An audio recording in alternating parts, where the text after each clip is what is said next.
SADHGURU'S teachings.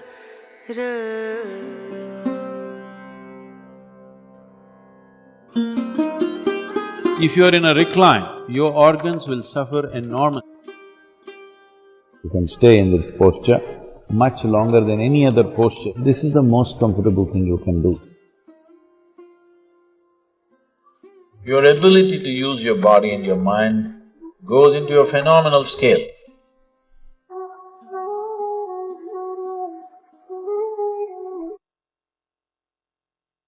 Now, in your body, there is something called as skeletal comfort, muscular comfort, organ comfort, and energy comfort. Now, if you simply sit on a reclining chair, your muscles will be comfortable. But you will see, if you sit in a reclining chair, always your joints will struggle. Have you noticed this? You do one thing, you travel in a car with a reclining seat like this, you will see, you will be so exhausted by the time you get there. If you simply sit up, it won't happen to you, because only your muscles are relaxed. You feel like stretching out only when your muscles are tired, in reality. But your bones don't like it. Your bones like complete stretch out, but it doesn't like this half because too much stress on the skeletal system. Above all, your organs don't like it at all. All the vital organs in this region are not fixed with clamps and bolts or flanges. They're just hanging in nets like this. Yes? If you do this, your liver shakes. Yes or no? Yes or no? Even your heart is loosely fixed with all kinds of trapezes. It's fixed like this. Now, if you are in a recline, especially if there is movement, your organs will suffer enormously. If there is movement, you must always sit like this, straight. Then your organs are in better level of comfort.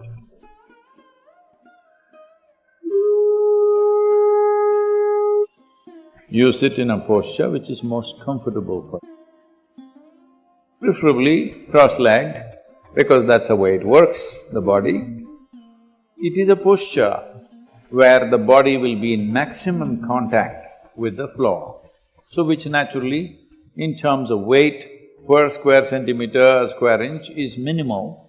So your ability to sit is better because weight is not just on your buttocks, it's spread across. Because of that, you feel much easier sitting that way. The idea of sitting crossed like this, if you prepare your body well, this is the most comfortable thing you can do. You can stay in this posture much longer than any other posture that you know of, simply because maximum amount of contact is there. That means your weight is distributed. Because of that, you can sit well.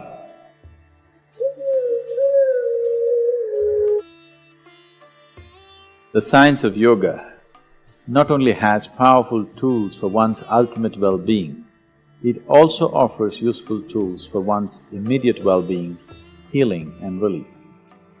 These tools can be termed as Upayoga. Sadilaja. One part of Upayoga is called Sadilaja. Sadilaja means born out of looseness, loosening not only the muscles and the skeletal system, it is also about loosening the energy system. This helps to prepare and stimulate your system. Directional movement is a simple way of doing this. It also exercises the muscles without any risk of injury. Joints have a concentration of energy nodules, so by activating them, everything in the system gets ignited for action.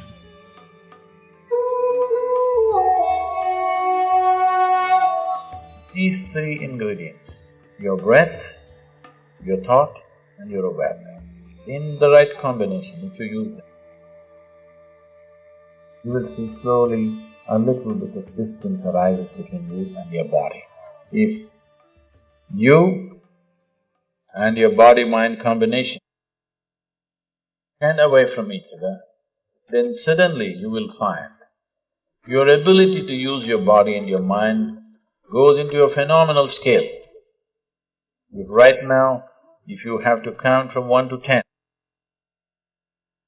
right, the highest is 10, if that is so, if you're attached or if you're involved in this body, you're less than 1, that's where it is. If these two things come apart, suddenly you can rev it up all the way to 10. Your ability to use the mind and the body is so greatly enhanced that you almost look superhuman for somebody else. But I'm telling you, this is human. This is not about being super. This is about realizing being human is super. Yes, not a simple thing to be human.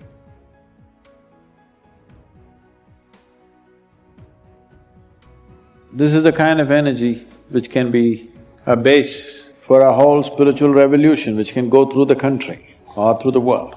Because Shiva himself sat there and they acquired this quality. Here it's ready, sitting there. All you have to do is look up and be receptive to it, that's all. And Adiyogi himself was in a state of distress. Or maybe distress is not the word. When he was in a certain state of acrimony with himself, when he could not fulfill the promise that he kind of made to a devotee, because he got deceived by some other forces. He was disappointed and angry with himself, in a certain state of despondent. In that state, he came and sat here. Probably most of you know the story about why he became like this. To put it very simply, a South Indian woman, South, the very tip of the subcontinent, which is today, for a long time it's been known as Nagarkoil, which means the serpent temple. Today the very tip is known as the Kanyakumari, where the three oceans meet and merge. Really down south, a woman devotee expressed her love for him and said, she set a date for him. No, she was not having a date with him, she set a date for him. That by this day sunrise, if you do not appear and marry me, I will shed my body. So, when he looked at her, when he looked south and saw the intensity with which she was saying that, he knew that this is for good, this is for real. That she's actually going to leave her body if he does not make it. So he started his journey from the upper regions of Himalayas down south. So he's just trying to meet the deadline, but there are any number of people who don't want him to marry a South Indian woman. So they put various types of obstacles in his way, but he ignored all that and he came on. When he came very close to this place, when he was just 22 kilometers away, what they did was, they put up a huge heap of camphor and lit it far away. In the early morning, mist. When there is mist, every particle of water in the air acts like a magnifying glass, and it just blew up in such a big way that it actually looked like a sunrise. Then they told him, sun has come up, she would have left her body anyway, what are you going there for? He was just 22 kilometers away from that place. Then he saw the whole place being lit up by the sunrise, which was actually a camphor hill that they lit. He felt totally dejected with himself that he couldn't make it in time, and he turned back. So that place today is known as the Suchindran. And he walked up this way, went up this mountain and sat there, despondent, angry, in a state of self-acrimony. He did not sit there blissfully.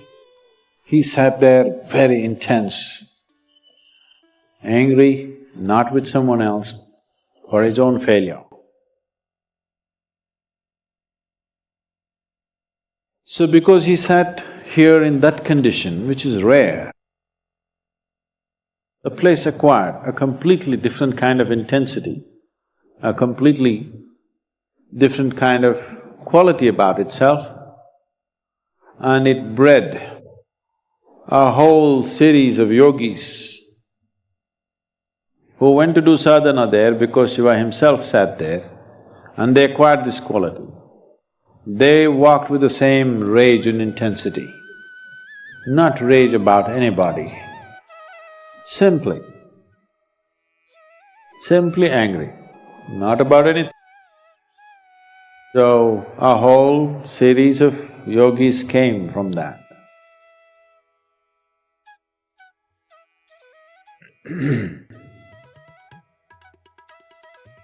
If you've seen the pictures of Sadhguru Sri Brahma, he looks like that. That Veerappan would look like a kindergarten child. Veerappan will really look innocent and baby-faced. That's how fierce he looks, for no reason. He simply walked in anger all the time, not about anybody. Extremely compassionate, but just angry. So this was not the first one, the whole series of them like this, because they got their push from the energy at the peak of this mountain. And they acquired this. For them, for this series of yogis who came, for them, the only transmission that they would trust is that of the Adiyogi. They are not the kind to trust anything else. They are not the kind to trust any other human being on the planet. Only if it comes from him, it's real for them, otherwise it's not. So they grew in this, because here Adiyogi sat in a certain state of fierceness, despondence, and a kind of acrimonious condition within himself. The very peak acquired that quality, divine, but in a different way. They became that kind. You don't know how much it's taken to culture this one, to civilize this one, to make it look… I know I still don't look civilized, but at least if you don't see my face, I'm sounding civilized, haven't I?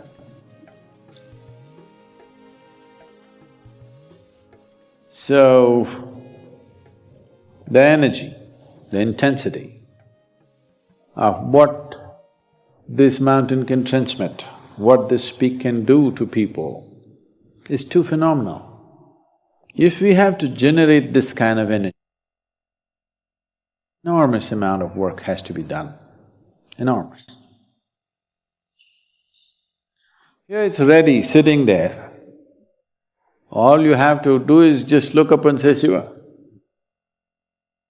All you have to do is look up and be receptive to it, that's all.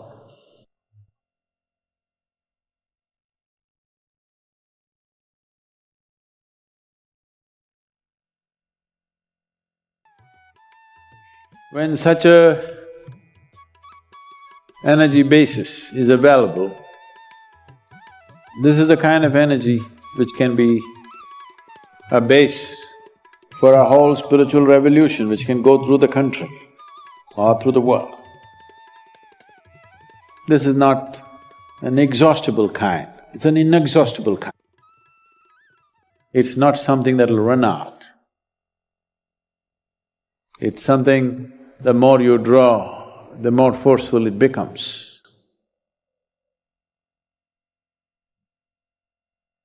We would like this to happen to the whole world, but I'm thinking right now, I'm getting old, so I'm thinking more modest these days. I'm thinking at least people who happen to be born in Tamil Nadu should not spend their life without ever being in touch with this energy. This must happen at least for the 62 million people. We don't want to leave out the country, but I feel if it happens to whole of Tamil Nadu, Tamil people are very effervescent people. I'm sure they will make sure the rest of the country shakes with that energy too. If all of them get it. For me personally, the mountain is of great significance because my guru chose to leave his body there too. And I've still not dared to step into that space. I know where it is, but I still don't have the temerity to step upon his grave. So I'm staying away from it for now. So, this is a mountain of a temple. If you have to create that kind of energy, what it takes is not simple. It's not simple at all. It will be phenomenal work.